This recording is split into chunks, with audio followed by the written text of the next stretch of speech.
Welcome to Samba Samba. Enjoy the video. In this video, I will explain how to make brittle whetstone grounded. First, ensure your whetstone is properly saturated by soaking it in water for 10 to 15 minutes. This prevents the stone from absorbing moisture from the blade and helps create a consistent slurry.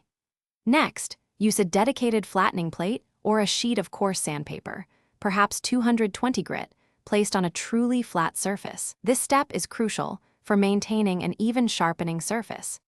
To prevent your brittle whetstone from breaking, proper storage is key. Keep it in a stable, dry place, shielded from drastic temperature shifts that can cause expansion and contraction, leading to cracks. Always handle your stone with care. Even a slight drop can create unseen internal fractures that weaken its structure.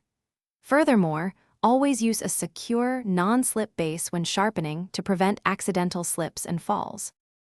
An effective slurry is vital for optimal sharpening and can also help condition your stone. To create one, gently rub a nagura stone or a dressing stone across the wet surface of your whetstone. This action releases abrasive particles, forming a milky paste. This slurry acts as a medium, suspending the abrasives and enhancing the cutting action, leading to a finer edge and a smoother sharpening experience. After sharpening, always rinse your whetstone thoroughly under running water to remove all metal particles and swarf.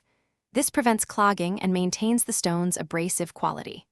Then, allow it to air dry completely in a well-ventilated area before storing it.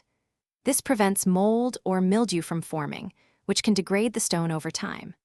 For more great tips and deals, including how to read anywhere with the new Kindle Paperwhite, check the link in the description below. Thanks for watching. Consider subscribing if we helped you.